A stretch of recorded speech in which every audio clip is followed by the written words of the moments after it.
The cause of the 2022 Russian invasion of Ukraine is not entirely clear, but the ongoing discussion of Ukraine admission into NATO is considered a factor in the Russian decision. The admission of Ukraine to NATO was not imminent, but was a topic that was part of high level of NATO discussions since 2008. The isolation of Russia, starting with the 2016 US presidential elections, severely curtailed communication between Russia and the West. This left open the possibility of misunderstandings of intentions between the two sides, with their long-standing suspicion of each other. Just over 40 years ago, the West and Soviet Union almost stumbled into a nuclear war because both sides misread each other's intentions.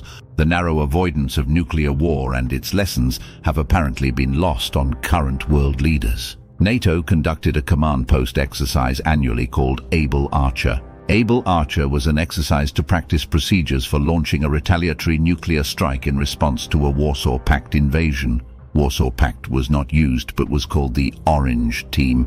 In 1983, the exercise designated Able Arch 83 added elements to the exercise that included new procedures in secure communications, new codes, periods of radio silence, and the participation of some NATO heads of state.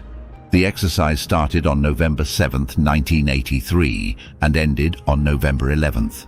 The script that year was that rising international tensions with proxy wars in Syria, South Yemen and Iran escalating, and Yugoslavia switching from the Eastern Bloc to the Western Bloc. This led to the invasion by the Warsaw Pact of Finland, Norway and West Germany, and included the use of chemical weapons in West Germany. The exercise called for the US to eventually assume DEFCON 1, nuclear forces on high alert with nuclear war considered imminent, due to the use of chemical weapons and its escalatory, eventually requiring a nuclear response.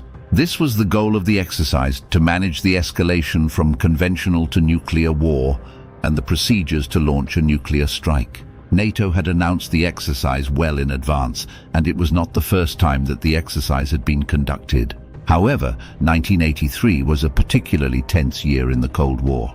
Longtime leader Leonid Brezhnev had passed away in 1982 and was replaced by the ailing head of the KGB, Yuri Andropov, who, by the way, had never even visited the West. The US, under President Ronald Reagan, sworn into office in 1981, was in year two of the largest peacetime defense building up. This included the announcement of the Strategic Defense Initiative, more commonly known as Star Wars, a provocative speech on the arms race by Reagan, where he called the Soviets the evil empire, and the decision to deploy nuclear-capable cruise missiles, and more importantly the medium-range Pershing II nuclear missile to Western and Southern Europe to counter the Soviets' intermediate-range RSD-10 Pioneer, NATO designation SS-20 nuclear missiles. The Soviets were early in their war in Afghanistan, which was turning into a proxy war of its own. The Soviets had dedicated 2 years under Andropov, when he was the head of the KGB, to gather intelligence on US nuclear first strike capability. This was due to the Soviet suspicion that the West was going to launch a first strike against the Soviet Union. They were collecting this information to feed into a new computer-generated process to predict when NATO was going to launch a nuclear attack, so that Soviets would know when to launch a preemptive nuclear first strike. This process required a vast intelligence network of human intelligence and improved satellite capability that was complemented by Soviet suspicions and paranoia that were near their highest point of the Cold War. The US, for its part, was acting aggressively, or at least historically aggressively, when compared to past American administrations since the 1950s and 1960s. The US Navy had conducted exercises that were meant to elicit a Soviet response, to test Soviet radar capabilities and reaction, that included a carrier strike group to sail through the Greenland, Iceland, United Kingdom gap undetected and operate off the Soviet Kola Peninsula. The US Navy Pacific Fleet conducted the largest naval exercise since World War II in the North Pacific, with the fleet operating between the Aleutian Islands and the Soviet Kamchatka Peninsula with the goal to provoke the Soviets. This included F-14 overflights of a Soviet military and the Kuril Islands and simulated bombing runs. The U.S. Strategic Air Command (SAC) conducted simulated bombing raids on Soviet territory by flying right up to Soviet airspace and breaking off just before penetrating the airspace starting in 1981 and through to the current crisis of 1983. The tensions significantly escalated in September 1983. On the night of September 1, 1983, the Soviet Union shot down a Korean airline flight KL-07 en route to Seoul via anchorage over the Sea of Japan near the Sakhalin Island. The flight had strayed into Soviet restricted airspace, and the Soviets launched fighters to identify the aircraft and intercept it. Warning shots were fired, but no response from KL-07, with suspicion that tracers were not used in the warning shots. The fighters were subsequently ordered to shoot down the aircraft using an air-to-air missile. The Soviets accused the US of deliberate provocation to test its air defenses, and the US accused the Soviets of hindering the investigation. The result of the incident was 269 passengers and crew on the airline were killed, including a US congressman from Georgia, Larry McDonald, were killed. The next incident happened on the night of September 26, 1983, when the Soviet satellite missile launch warning system, codename OKO, reported an ICBM launch from the US against the Soviet Union. The Soviet officer on duty ignored the warning when ground radars did not corroborate the launch. The system was new and prone to error, and the Soviet officer, Lieutenant Colonel Stanislav Petrov, knew that an ICBM attack from the US would not be a single missile, but hundreds to thousands of missiles. Later that night, OKO reported 4 more launches which were also ignored. The missile warnings did make it up to Soviet High Command, and though the launches were false, Petrov's actions were scrutinized by his chain of command because of ongoing suspicion of US intentions. The next incident was the U.S. invasion of Grenada on October 25, 1983. The invasion did not involve the Soviet Union directly, but demonstrated a renewed U.S. assertiveness on the world stage. It did involve the Soviet client state of Cuba, which had military advisors on the island when the U.S. invaded. The Soviets also noticed during the invasion an increase of communication between the U.S. and the U.K. that they misinterpreted as coordination. This would play into their suspicion during Able Archer in November. The communications were in reality protests from Queen Elizabeth II and Prime Minister Margaret Thatcher over the US decision to invade a member of the British Commonwealth of Nations without consultations. This was the background when Able Archer 83 started in November.